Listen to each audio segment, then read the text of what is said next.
जिंदगी की रेस हमेशा आहिस्ता चलने वाले ही जीत पाते हैं। बहुत जल्दी जो अमीर बनना चाहते हैं वह अपने कमाए हुए पैसों को जुए में लगाते हैं, सट्टेबाजी में लगाते हैं। अगर कोई ऐसा स्कीम उसके सामने ला दिया जाए जिससे उसको यह समझ में आए कि उसके पैसे रातों रात उसे अमीर बना सकते हैं, रातों रात डबल हो जाएंगे, ट्रिपल हो जाएंगे, अक्सर लोग वैसे स्कीम के झांसे में फंस जाते, क्योंकि लोग बहुत जल्दी अमीर होना चाहते हैं। लेकिन जो लोग धीरे धीरे चलकर अपनी मंजिल को पाना चाहते हैं वह अपने कमाए हुए पैसे को इन्वेस्ट तो करते हैं, लेकिन लॉन्ग टर्म के लिए वह अपनी कमाए हुए पैसे को किसी ऐसी जगह रखकर भूल जाते हैं। वह पैसे जो कि उन्होंने इन्वेस्ट करे हैं उनके आने की उम्मीदें बहुत थोड़ी होती है, और अक्सर उन्हीं लोगों के पास पैसे होते हैं जो अपने पैसे लॉन्ग टर्म के लिए कहीं न कहीं इन्वेस्ट करते हैं। आज के दिनों में हर आदमी के अंदर, हर इंसान के दिल में एक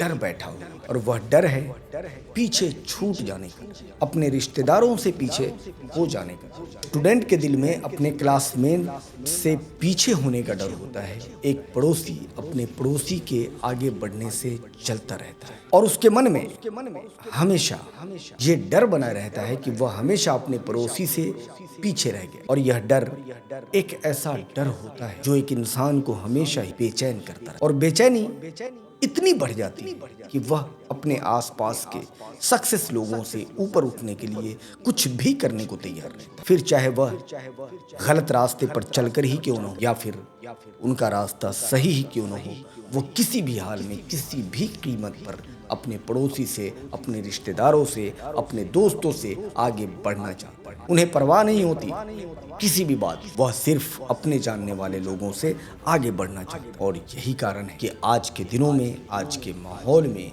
अक्सर लोग बीमार रहने लगे, और उसके लिए ऐसा चिंता बन गया हुआ है कि वह अपनी बीमारियों में मुब्तला होते हैं।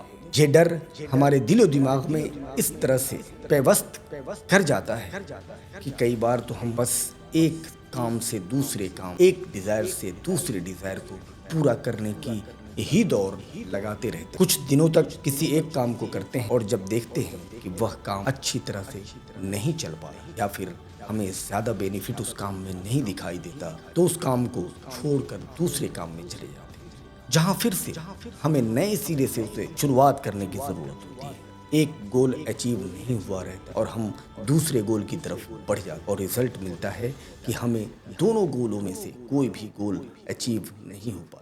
और ऐसा ही करते करते हमारी जिंदगी धीरे धीरे कम होती चली जाती है, हमारे जिंदगी के दिन घटते चले जाते हैं। जबकि हमें यह कभी नहीं भूलना चाहिए कि हमेशा लंबी दौड़ धीमी रफ्तार से ही पूरी की जा सकती है।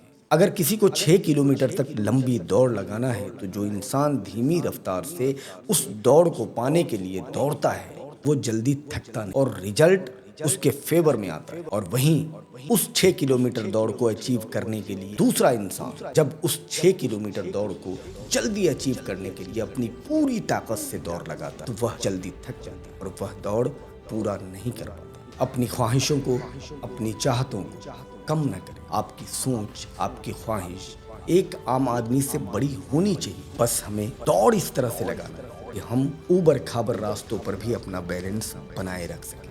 हम इस तरह से न दौड़े कि जब भी हमारे सामने एक छोटा सा ठोकर आ जाए तो हम गिर जाएं, और गिरकर अपने पैर हाथ तुड़वा बैठे, और फिर पूरी जिंदगी हम अपने गोल को अचीव करने से वंचित रहे। कभी आपने एक चीज का समीक्षा किया है कि जब आप अपने छोटे से गांव से किसी शहर के लिए अपनी बाइक उठा करके निकलते हैं वहां पहुंचने के लिए, भले ही उसकी दूरी 20 किलोमीटर हो आपके घर से, या फिर 40 किलोमीटर, जब आप अपना फोकस अपनी मंजिल तक रखते हैं, उस 40 किलोमीटर के डिस्टेंस को तय करने के लिए रखते हैं, और आपकी गाड़ी एक एवरेज स्पीड में दौड़ती है, और वहीं आपके सामने एक दूसरी गाड़ी निकलती है फुल स्पीड के साथ आपके सामने से गुजर, उसी मंजिल तक, उसी डिस्टेंस को तय करने की, और उसका स्पीड इतना होता है कि वह रेड जोन में रहता है, कभी भी उसका एक्सीडेंट हो सकता है। लेकिन जब आप दोनों उस डिस्टेंस को तय करते हैं, अपनी मंजिल तक पहुंचते हैं, तो आप पाएंगे कि आपका जो एवरेज स्पीड था उससे वो सामने वाला जो रेड जोन में अपनी गाड़ी को चला रहा था, उसकी गाड़ी रेड अलर्ट पे चल रही थी, इतना स्पीड था उस गाड़ी का, वो आपसे सिर्फ 5-7 मिनट पहले ही उस डिस्टेंस को पा गया हुआ है, जिस डिस्टेंस को पाने के लिए आपने अपनी स्पीड एवरेज की थी। लेकिन आप सेफ जोन में, भले ही आप 5-7 मिनट लेट पहुंचे, लेकिन आप सेफ जोन में थे। आपको डर नहीं था इस बात का कि आपका एक्सीडेंट हो सकता है, क्योंकि गाड़ी आपके कंट्रोल में थी। लेकिन वहीं पर वो जो दूसरा आदमी आपसे 5-7 मिनट पहले उसी मंजिल तक पहुंचा जिस मंजिल पर आप पहुंचना चाहते हैं, वो रेड अलर्ट पर था, रेड जोन में था, और उसे हमेशा ये डर था कि कहीं उसका एक्सीडेंट हो। मैं यह नहीं कहता कि हमें आगे बढ़ना छोड़ देना चाहिए, बल्कि यह ज़रूर कहता हूं कि आगे बढ़ते रहना चाहिए, लेकिन अपनी स्पीड को एक एवरेज स्पीड बनाए रखें। इतना स्पीड न कर दो कि एक मामूली सी ठोकर भी आपको गिरा दे। जैसे वो लोग जो कभी एक्सरसाइज नहीं करते, लेकिन जब उन्हें ज़रूरत पड़ती है एक्सरसाइज की, तो पहले ही दिन वो 3 से 4 घंटा एक्सरसाइज करते हैं, और रिजल्ट क्या आता है? उनका बदन टूटने लगता है, उनका बदन दर्द करने लगता है। फिर कल को वो एक्सरसाइज छोड़ देता है, एक्सरसाइज नहीं कर, फिर परसों भी एक्सरसाइज नहीं करता, और धीरे धीरे फिर से वह उसी हाल में चला जाता है कि बिल्कुल भी पूरी तरह से वो एक्सरसाइज को छोड़ देता है, एक्सरसाइज करना ही बंद कर देता है। जबकि वो लोग जो रेगुलर कुछ देर के लिए ही एक्सरसाइज करते हैं और अपने इस कुछ देर के एक्सरसाइज को हमेशा ही बरकरार रखते हैं, हर दिन करते रहते, जिससे कुछ दिनों के बाद उसका रिजल्ट दिखाई देने लगता है। उनके अंदर धीरे धीरे तनाव कम होता जाता है और उनका मन भी शांत होता चला जाता है। और जब तनाव कम होता है तो हम बिना कोशिश के बेहतर फील करते हैं। तो हमेशा धीरे धीरे चलकर ही मंजिल को अचीव किया जा सकता है।